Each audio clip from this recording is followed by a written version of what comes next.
Name, Drexx. Physical description. Drexx is lean and angular, his exoskeleton polished to an almost reflective sheen, a detail that many mock as pointless vanity, but is actually the result of his meticulous maintenance routines. His crimson dome-like head houses an AI core that hums faintly, pulsing in synchronization with his thoughts. Beneath the dome, his piercing orange eyes glow with a sharp intelligence that seems to cut through any falsehood or bravado. His long, spindly limbs give him an almost spidery appearance, while his tendrils remain coiled at rest, as if waiting to spring into action at the slightest provocation.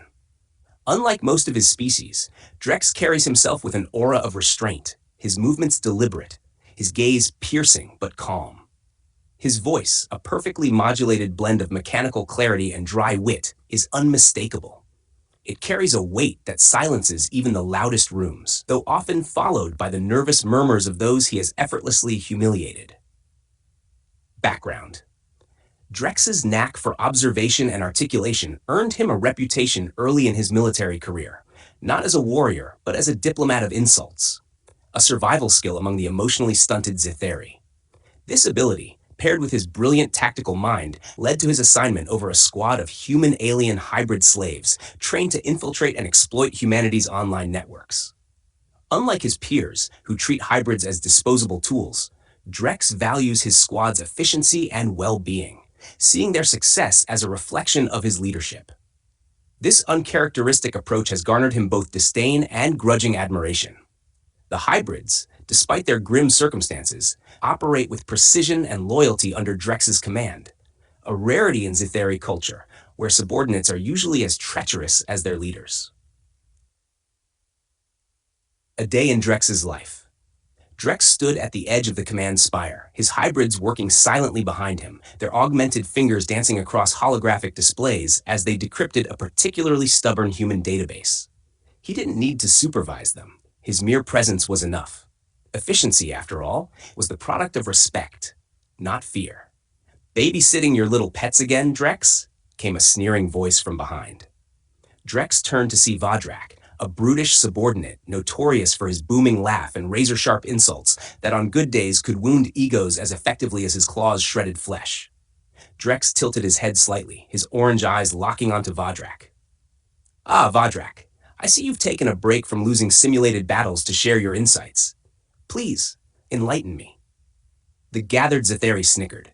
Vadrak's jaw clenched, but he wasn't one to back down easily. "I just think it's funny how you treat those hybrids like they're valuable. Pathetic, really. Are you going soft?" Drex's response was immediate. "Soft? Perhaps. But then again, soft things tend to bend under pressure, while brittle ones snap." He let the word linger in the air, his gaze unflinching. The onlookers exchanged glances, and Vadrak, caught off guard, grumbled something unintelligible before retreating. Later, in the war hall, Drexx encountered another colleague, Kazor, who was idly tinkering with a drone. "Drexx," Kazor began, not looking up, "I heard your hybrids were behind that recent data breach. Impressive, I suppose, but I can't help but wonder, what happens when they inevitably turn on you? I mean, loyalty isn't exactly genetic." Drexx paused mid-step, then turned slowly. "True, but neither, it seems, is competence, a fact you've demonstrated admirably during your last 3 campaigns." He gestured toward the mangled drone in Kazor's hands. "Speaking of which, is that supposed to be operational, or is it simply a reflection of your work ethic?"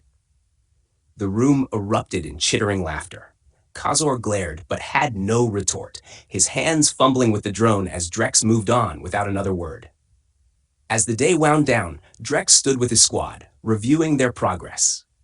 The hybrids, a motley collection of pale, half-organic beings with faint traces of Zitheri features, worked with silent precision.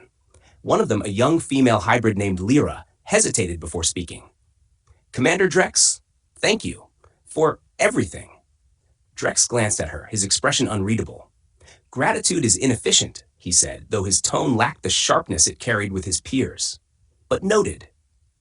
As he turned to leave, another Zitheri, a particularly snide officer named Zriel, passed by and sneered. "Thanking their master? Pathetic. I suppose you'll teach them to grovel next." Drexx stopped, his head tilting slightly. "Perhaps. But I'm sure they'll still be more articulate than you."